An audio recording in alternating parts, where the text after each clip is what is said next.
Ukraine સંકટ પર સુરક્ષા પરિષદમાં ભારત ફરી વોટિંગથી દૂર રહ્યું. હવે મહાસભામાં થશે ચર્ચા.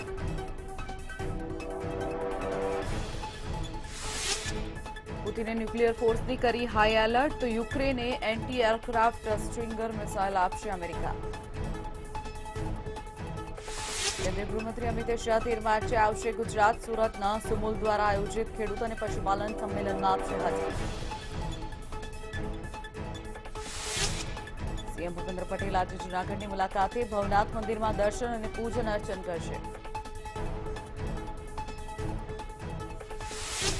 ગુજરાતમાં કોરોનાના કેસ ઘટતા રાહત. છેલ્લા 24 કલાકમાં 162 કેસ, 2ના મોત.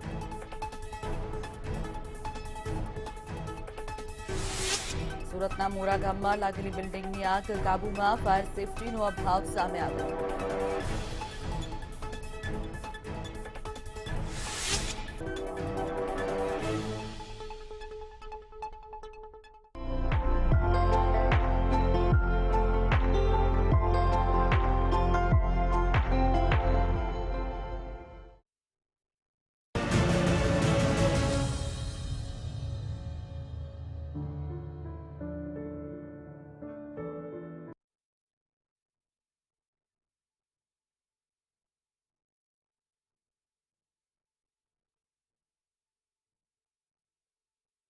નમસ્કાર દર્શક મિત્રો, મંતવ્ય ન્યૂઝ સાથે હું છું શિવાંગીની. નજર કરીએ મહત્વના સમાચાર પર. વાત કરીએ, બ્રેકિંગ ન્યૂઝ સામે રહ્યા છે. પુતિને ન્યુક્લિયર ફોર્સને હાઈ એલર્ટ કરી છે. પુતિને ન્યુક્લિયર ફોર્સને હાઈ એલર્ટ કર્યું છે. બુધવારે પરમાણુ દેખરેખ સમિતિની બેઠક બોલાવવામાં આવશે. પુતિને ન્યુક્લિયર ફોર્સને હાઈ એલર્ટ કરી છે. બુધવારે પરમાણુ દેખરેખ સમિતિની બેઠક બોલાવવામાં આવશે.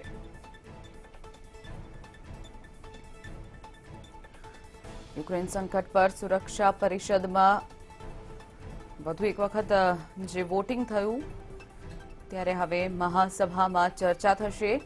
ત્યારે પુતિને હવે ન્યુક્લિયર ફોર્સને હાઈ એલર્ટ પર કરી છે. તો યુક્રેનને પણ એન્ટી એરક્રાફ્ટ સ્ટ્રિંગર મિસાઇલ આપશે અમેરિકા. બુધવારે પરમાણુ દેખરેખની પુતિને ન્યુક્લિયર ફોર્સની હાઈ એલર્ટ કરી છે, જેને લઈને બુધવારે યુક્રેન રશિયાનો આજે 5મો દિવસ છે. પુતિને ન્યુક્લિયર ફોર્સને હાઈ એલર્ટ કરી છે. બુધવારે પરમાણુ દેખરેખ સમિતિની બેઠક મળવા જઈ રહી છે.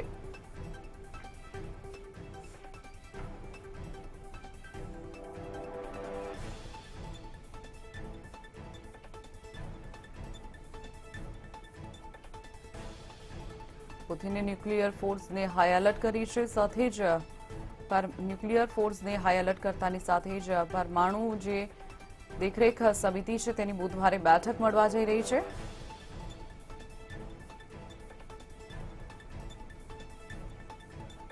આજે રશિયા અને યુક્રેનના યુદ્ધનો 5મો દિવસ. સતત 5 દિવસથી યુદ્ધ ચાલી રહ્યું છે. યુક્રેન પણ સતત રશિયાને જવાબ આપી રહ્યું છે. યુક્રેન સંકટ પર સુરક્ષા પરિષદ યોજાઈ હતી. પરિષદમાં વધુ એક વખત વોટિંગ થયું હતું, પરંતુ ભારત આ વોટિંગથી વધુ એક વખત દૂર રહ્યું હતું. હવે આ સમગ્ર મામલો મહાસભામાં જશે. ત્યારબાદ બુધવારે પરમાણુ દેખરેખની સમિતિ મળવા જઈ રહી છે. તેમાં પરમાણુ જે યુદ્ધ પુતિન કરવા માંગે છે રશિયા તરફથી, ત્યારે તેનો પણ ઘણા બધા લોકો વિરોધ કરી રહ્યા છે. પુતિન ન્યુક્લિયર ફોર્સને હાઈ એલર્ટ કરી છે.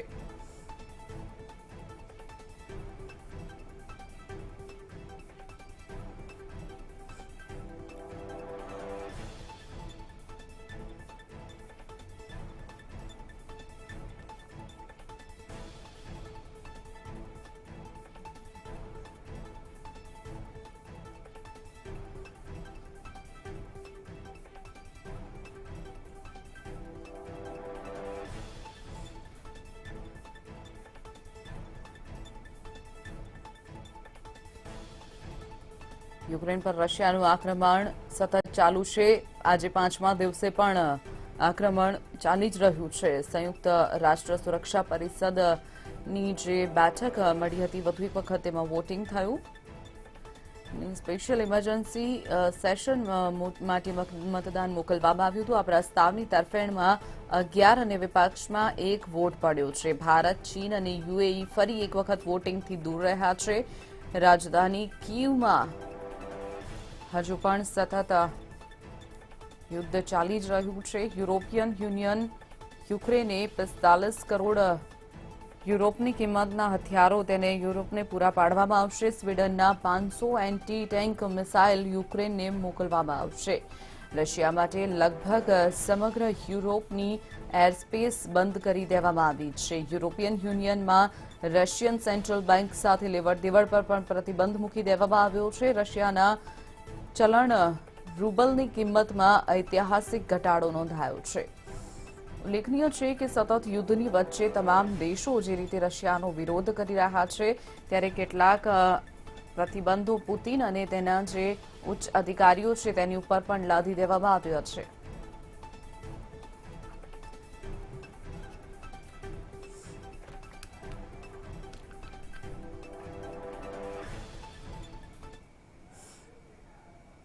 વાત કરીએ રશિયા અને યુક્રેન વચ્ચેનું યુદ્ધ વધુ ને વધુ ભીષણ બનતું જઈ રહ્યું છે. યુક્રેનના એક પછી એક શહેરોમાં રશિયન સેના આક્રમણ કરી રહી છે અને યુક્રેનની સેના તેનો વળતો જવાબ આપી રહી છે. આવા સમયે રશિયન આર્મીને લઈ અને ચોંકાવનારો રિપોર્ટ સામે આવ્યો છે. શું છે આ રિપોર્ટ? જોઈએ આ અહેવાલ.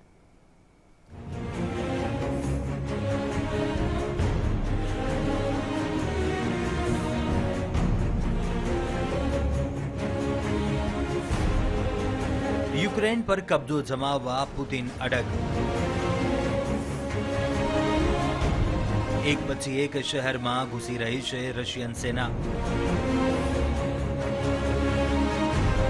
યુક્રેન પણ કરી રહ્યું છે હિંમતભેર સામનો. પુતિને યુક્રેનમાં હુમલો કરી દીધા બાદ યુક્રેનમાં મોટા પ્રમાણમાં તબાહી સર્જાઈ છે. લોકોમાં નાસભાગ મચી ગઈ છે. રશિયાના હુમલામાં ઘણા લોકોના મોત થયા છે તો તેનાથી પણ વધારે લોકો ગંભીર રીતે ઘાયલ થયા છે. રશિયાનો સામનો કરવા માટે આમ તો યુક્રેનનું ગજુ ટૂંકું પડી રહ્યું છે, પરંતુ યુક્રેન પ્રમુખ ઝેલેન્સ્કી પણ પીછેહટ કરવા તૈયાર નથી.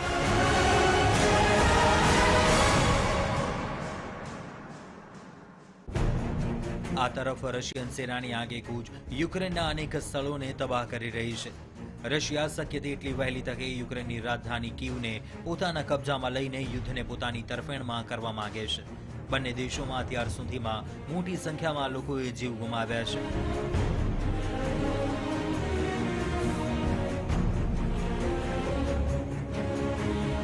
આ દરમિયાન એવી માહિતી સામે આવી છે જે ખૂબ જ ચોંકાવનારી છે. બ્રિટિશ ગુપ્તચર વિભાગના વડાઓએ આપેલી માહિતી પ્રમાણે રશિયા યુક્રેન પર હુમલામાં રાસાયણિક હથિયારોનો પણ ઉપયોગ કરી શકે છે અને આના માટે તે પોતાના 50,000 સૈનિકોની બલી આપવા એટલે કે ગુમાવવા માટે પણ તૈયાર છે.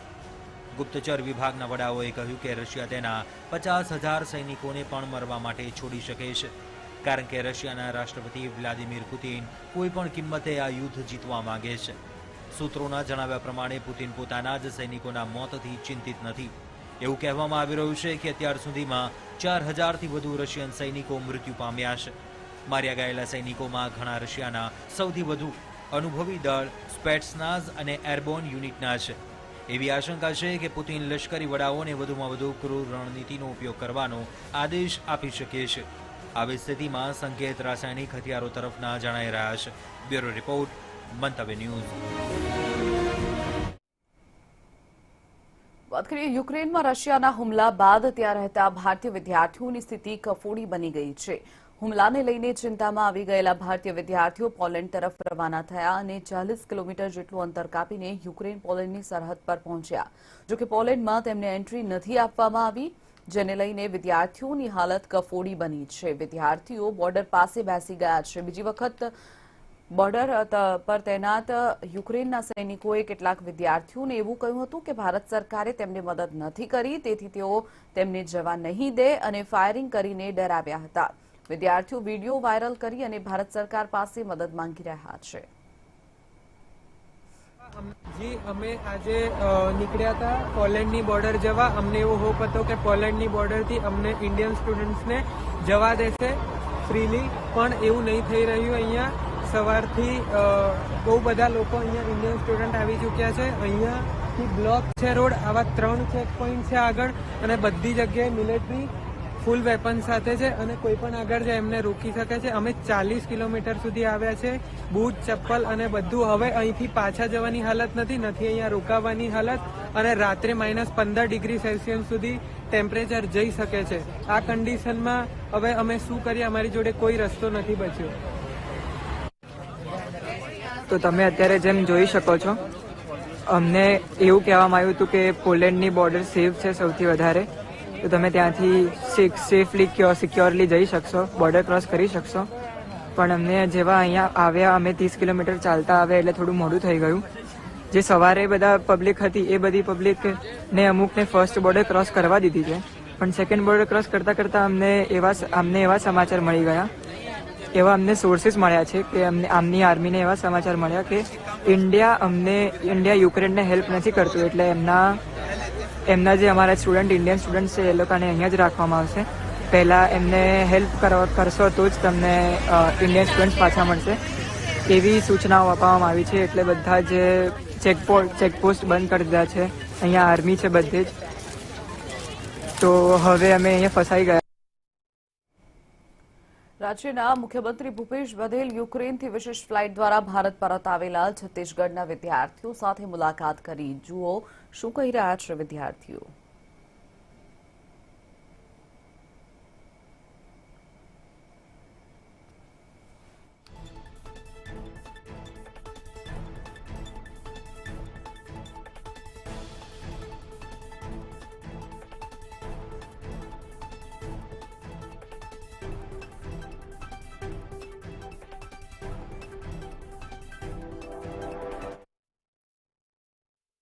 बहुत ज्यादा कंडीशन खराब है. हम लोग खाने पीने में कोई तकलीफ नहीं हुई. हमें तो कुछ नहीं, क्योंकि हम वेस्टर्न एकदम बॉर्डर पे थे ना, तो अच्छा, कोई प्रॉब्लम नहीं हुई. लेकिन वो क्या एकदम सेंटर में हो गए और यहाँ से हमारे सेकंड हाँ, साइड तो फर्स्ट हम ईयर फर्स्ट ईयर वाले हैं, फर्स्ट पार्ट में आए हैं. अब फिर सेकंड पार्ट में आएंगे बच्चे, फर्स्ट ईयर वाले, फिर second third fourth fifth sixth year. Chhattisgarh के बहुत सारे हैं उनको भी निकालने का. और बेसिकली ना कीव और खारकी में सिचुएशन बहुत खराब है. जो bunkers में मेरी जो फ्रेंड है ना, वो खारकी में पता नहीं उसकी क्या कंडीशन है, उससे तो कांटेक्ट भी नहीं हो पा रहा. और कीव वाले बच्चे तो बेसमेंट में रह रहे हैं, उनकी तो बहुत ज्यादा कंडीशन खराब है. हम लोग खाने पीने में कोई तकलीफ नहीं हुई. हमें तो कुछ नहीं, क्योंकि हम वेस्टर्न एकदम बॉर्डर पे थे ना, तो अच्छा, कोई प्रॉब्लम नहीं हुई. लेकिन वो क्या एकदम सेंटर में हो गए और यहाँ से हमारे सेकंड साइड तो फर्स्ट हम फर्स्ट ईयर वाले हैं, फर्स्ट पार्ट में आए हैं. अब फिर सेकंड पार्ट में आएंगे बच्चे, फर्स्ट ईयर वाले, फिर second third fourth fifth sixth year. Chhattisgarh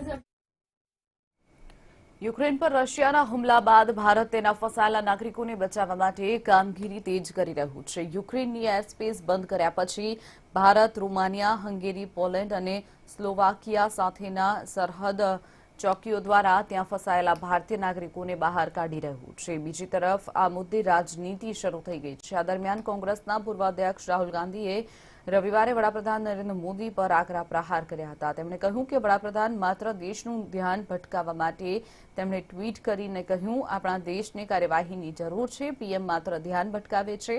કોંગ્રેસના નેતા રાહુલ ગાંધીએ યુક્રેનમાં ફસાયેલા ભારતીય વિદ્યાર્થીઓની સમસ્યા જાણી અને કેન્દ્ર સરકારને તેમને તાત્કાલિક ત્યાંથી બહાર કાઢવાની અપીલ કરી છે. ગાંધીએ કર્ણાટકના કેટલાક ભારતીય વિદ્યાર્થીઓનો વીડિયો શેર કર્યો છે, જેઓ યુક્રેનના બંકરમાં ફસાયેલા છે. રશિયાની સેનાને ગુરુવારે યુક્રેન પર હુમલો કર્યો હતો. રાહુલ ગાંધીએ વિદેશ મંત્રી એસ જયશંકરને પણ પત્ર લખી અને યુક્રેનમાં ફસાયેલા હજારો ભારતીયોને પરત લાવવા માટે તાત્કાલિક પગલાં લેવા વિનંતી કરી છે. My name is Meghna. I'm from Bangalore, and this is my friend Raksha from Bangalore too. And we have many people who have come from many places of India. We do need rescue help from Indian government, and we cannot see anyone taking a step from any higher officials or Indian government to help us. There's no special flights which have been accommodated for us, and we have been staying in this bunker. It is really hard for all of us. We please request you to send help as soon as possible. We please request our Indian embassy, our Indian government, please help us out. Please evacuate all Indian students. There are more than 15,000 students who have been stuck in this country. Please help us out. We need help. the shops have been closed down. We have been stuck here for more than 24 hours without food, water, or even proper ventilation.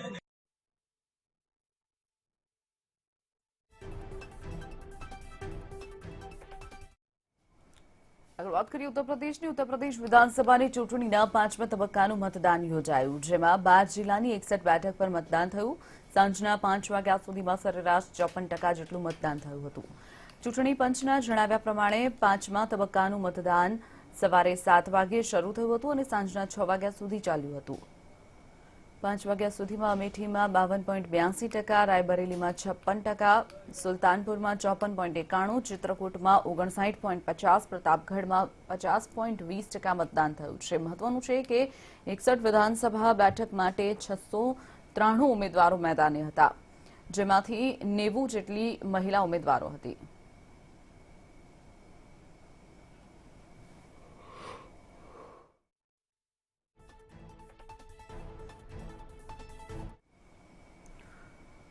Uttar Pradesh વિધાનસભાની ચૂંટણીના 5મા તબક્કામાં મતદાન દરમિયાન પ્રયાગરાજમાં વિસ્ફોટ થતા અફરાતફરી ફેલાઈ હતી. Polling booth પર 10 મીટર દૂર બોમ્બ બ્લાસ્ટ થતા ખળભળાટ મચી ગયો હતો. બ્લાસ્ટમાં 2 લોકો ઘાયલ થયા હતા, જે પૈકી એક વ્યક્તિનું મોત નીપજ્યું છે. પ્રયાગરાજમાં કારેલી વિસ્તારમાં મતદાન કેન્દ્ર પર મતદાન કરવા માટે લોકો આવી રહ્યા હતા. બીજી તરફ મતદાન કેન્દ્રથી માત્ર 10 મીટર દૂર બોમ્બ બ્લાસ્ટ થયો હતો. બોમ્બ બ્લાસ્ટની માહિતી મળતાની સાથે જ 2 યુવક સાયકલ પર સુતળી બોમ્બ લઈ અને ક્યાંક જઈ રહ્યા હતા. આ દરમિયાન સાયકલ પડવાને કારણે બોમ્બ ફૂટ્યા હતા અને એક યુવકનું ઘટના સ્થળે જ મોત નીપજ્યું હતું. करेली में 2 लड़के एक थैले के अंदर कुछ विस्फोटक सामग्री लेकर जा रहे थे, जिसमें जो जैसे सुतली बम होता है जो यहाँ प्रयागराज में पहले जिसका प्रचलन रहा है, तो उसमें उनका थैला गिर गया, इससे एकदम बम विस्फोट हो गया और उसमें एक व्यक्ति की मौत हो गई. उनका एक साथी उसको पकड़ लिया गया है और उसको थाने लाया गया, उनसे पूछताछ की गई तो ये व्यक्ति कोरांव क्षेत्र के रहने वाले हैं और ये संभवतः यहाँ किसी को उस बम को देने के लिए जा रहे थे. इसी दौरान ये वाकया हो गया. इसमें अभी मुकदमा पंजीकृत कर इसमें अग्रिम कार्रवाई की जाएगी. सर ये कौन था, खुलेआम किस तरह से क्यों बम लेके जा रहा था, कोई कारण तो कोई कनेक्शन नहीं है? इसका ये मतदान केंद्र से काफ़ी दूरी पर था और वहाँ आने जाने का रास्ता है, उस रास्ते पर ही ये घटना घटित हुई है. लेकिन इसका चुनाव से कोई संबंध नहीं है. हाँ, इतना अवश्य है कि चुनाव के दौरान ये विस्फोटक लेकर चल रहा है जो आपत्तिजनक है. अच्छा सर, ये चुनाव को देखते हुए किस तरह से सुरक्षा की जा रही है? आप तो घूमे होंगे कई जगह. भैया हम लोग वोट देने आए थे, हम लोग पोलिंग पे वोट देने आए थे और शांतिपूर्वक वोट पड़ रहा था. कोई भी ऐसी कोई घटना का वो नहीं था, लेकिन अचानक जो है कुछ नशेड़ी टाइप के साइकिल से इस एरिया से करेली थाने से करेली गौस नगर की ओर लड़के बढ़े और वो आपस में करेली थाने से 100 मीटर की दूरी पे आपस में वो झगड़ा लड़ाई करने लगे. इसमें जानकारी ये मिली है कि देसी बम शायद वो लोग जेब में रखे हुए थे. आपस में झगड़ा करके साइकिल से गिरे हैं और वो ब्लास्ट कर गया, जिससे कि जो है यहाँ से घायल होके गए, स्वरूप रानी अस्पताल शायद लेके गए. अब पता चल रहा है कि एक की मृत्यु हो गई है. किस तरह से इलाके में माहौल हो गया था? माहौल तो भाई ख़राब हो ही गया था. इस एरिया का जो है भगदड़ हो गई थी, लेकिन प्रशासन ने भी लोगों को समझाया कि भाई आप लोग अपनी वोटिंग डालिए, ऐसी कोई घटना नहीं है. तो शांतिपूर्वक अब वोटिंग हो रही है. આગળ વાત કરીએ વધુ એક બ્રેકિંગ ન્યૂઝ સામે રહ્યા છે. કેન્દ્રીય ગૃહમંત્રી અમિત શાહ ગુજરાતની મુલાકાતે આવશે. 13 માર્ચે તેઓ ગુજરાતની મુલાકાતે આવશે. અમિત શાહ સુરતની મુલાકાતે આવશે. સુરતમાં ફરી એક વખત અમિત શાહ આવી રહ્યા છે. 13 માર્ચ બાજીપુરાના કાર્યક્રમમાં તેઓ હાજરી આપશે. 13 માર્ચે સુરતની મુલાકાતે આવી રહ્યા છે. સુમુલ ડેરી દ્વારા આયોજિત સંમેલનમાં તેઓ હાજરી આપશે. ખેડૂત અને પશુપાલન સંમેલનમાં હાજરી આપશે અમિત શાહ. કેન્દ્રીય ગૃહમંત્રી અમિત શાહ ગુજરાતની મુલાકાતે આવી રહ્યા છે. ગુજરાતમાં તેઓ સુરતની મુલાકાતે આવી રહ્યા છે. સુરત પહોંચી સુમુલ ડેરીનો જે ખાસ કાર્યક્રમ છે તેમાં તેઓ ઉપસ્થિત રહેશે. 13 માર્ચે બાજીપુરાના કાર્યક્રમમાં તેઓ હાજરી આપશે. સુમુલ ડેરી દ્વારા આયોજિત સંમેલનમાં તેઓ હાજરી આપશે. ડેરીના ખાસ કાર્યક્રમમાં તેઓ ઉપસ્થિત રહેવાના છે. 13 માર્ચે તેઓ સુરતની મુલાકાતે આવી રહ્યા છે. કેન્દ્રીય ગૃહમંત્રી અમિત શાહ ગુજરાતની મુલાકાતે આવશે. 13 માર્ચે તેઓ સુરતની મુલાકાતે આવશે. સુરતમાં આવેલા બાજીપુરાના કાર્યક્રમમાં તેઓ હાજરી આપશે. સુમુલ ડેરી દ્વારા આયોજિત સંમેલનમાં તેઓ હાજરી આપવાના છે. ઉલ્લેખનીય છે કે થોડા સમય પહેલા જ તેઓ ગુજરાતની મુલાકાતે આવ્યા હતા, ત્યારે વધુ એક વખત તેઓ ગુજરાતની મુલાકાતે આવી રહ્યા છે.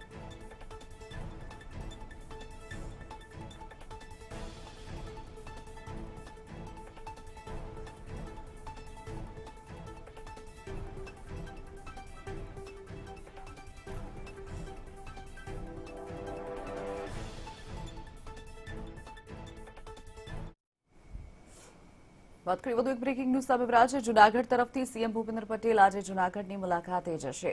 સીએમ ભૂપેન્દ્ર પટેલ આજે જૂનાગઢની મુલાકાતે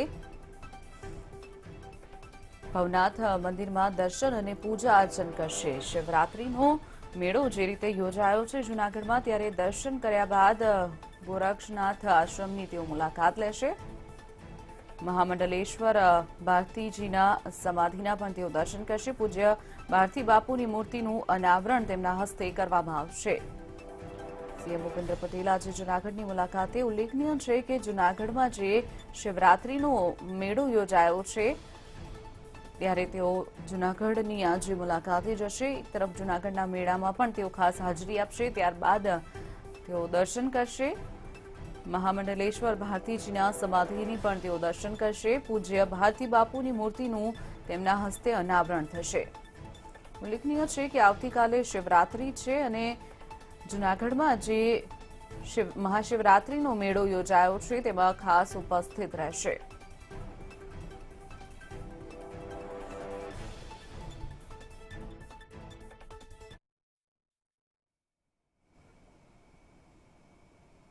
આ સાથે જ સમાચારોમાં અત્યારે બસ આટલું જ. વધુ સમાચાર માટે આપ જોતા રહો મંતવ્ય ન્યૂઝ. નમસ્કાર.